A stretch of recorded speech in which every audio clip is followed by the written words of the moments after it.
வணக்கம்.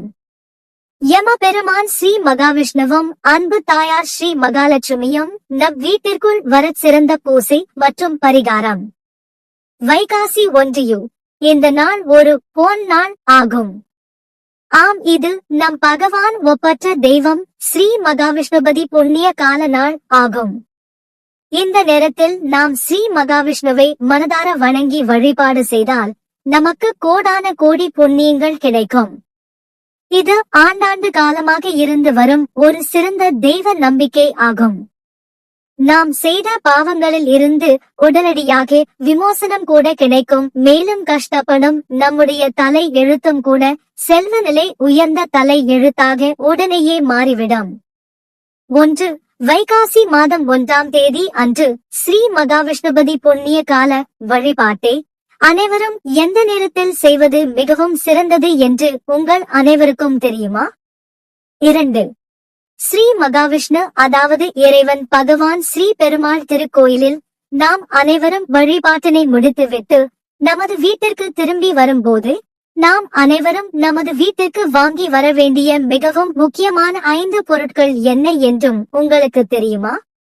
ஸ்ரீ மகாவிஷ்ணுபதி புண்ணிய காலமான வைகாசி 1ஆம் தேதி, அதாவது நாளைய தினம் நள்ளிரவு மணி அதாவது முற்பகல் 1 மணி துவங்கி காலை முற்பகல் 10:30 மணி வரை ஸ்ரீ மகாவிஷ்ணுபதி புண்ணிய காலம் ஆனது இருக்கும்.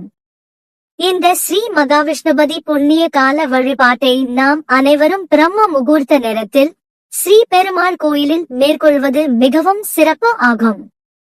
திருக்கோயில் சென்று வழிபடுபவர்கள் மற்றும் திருக்கோயில் சென்று வழிபட முடியாதவர்கள் அனைவரும் ஸ்ரீ மகாவிஷ்ணுபதி புண்ணிய காலத்தில் கோயில் அல்லது வீட்டில் உள்ள எம்பெருமானை 27 முறை வலம் வந்து வணங்கி வேண்ட வேண்டும். திருக்கோயிலில் உள்ள கொடி மரத்தோடு சேர்த்து நமது வேண்டுதல்களை நாம் இறைவனிடம் சொல்லிவிட்டு பிறகு ஸ்ரீ பெருமாளை 27 முறை வலமாக சுற்றி வந்தால் நம்முடைய அனைத்து வகையான மற்றும் விதமான வேண்டுதல்கள் யாவும் உடனே பலிக்கும். நாம் அனைவரும் இந்த வழிபாட்டை ஸ்ரீ பெருமாள் கோயிலில் முடித்துவிட்டு கட்டாயமாக ஸ்ரீ மகாலட்சுமி தாயாரையும் வழிபாடு செய்ய வேண்டும். பிறகு வேறு எங்கும் செல்லாமல் ஸ்ரீ பெருமாள் கோயிலில் இருந்து நேராக நமது வீட்டிற்கு தான் முதலில் வர வேண்டும்.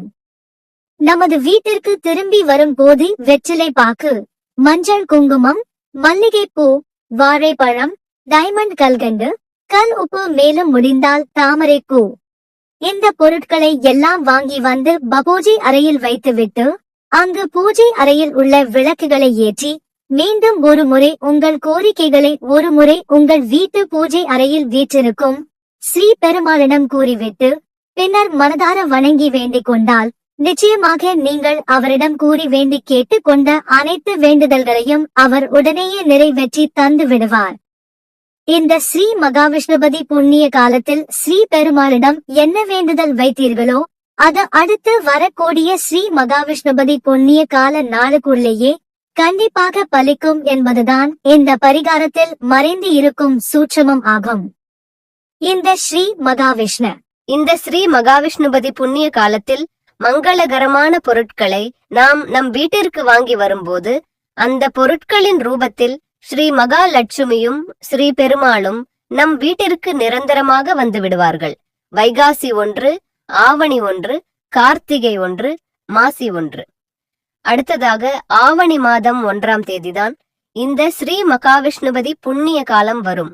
இப்படி ஒரு வருடத்தில் வரக்கூடிய இந்த 4 ஸ்ரீ மகாவிஷ்ணுபதி புண்ணிய காலத்தில் எவர் ஒருவர் தவறாமல் ஸ்ரீ மகாவிஷ்ணு பகவானை வழிபாடு செய்து வேண்டி வணங்குகின்றார்களோ அவர்களுடைய தீய தலையெழுத்து நல்ல சிறந்த தலையெழுத்தாக நிச்சயம் உடனேயே மாறும். இது நிதர்சனமான உண்மை. எனவே அனைவரும் இந்த ஸ்ரீ மகாவிஷ்ணுபதி வழிபாட்டினை மேற்கொண்டு பலன்கள் மேலும் நன்மைகள் பலவும் அடைய நமது கீதம் தொலைக்காட்சி மூலம் வாழ்த்தி மகிழ்கிறோம். நன்றி கீதம் தொலைக்காட்சி.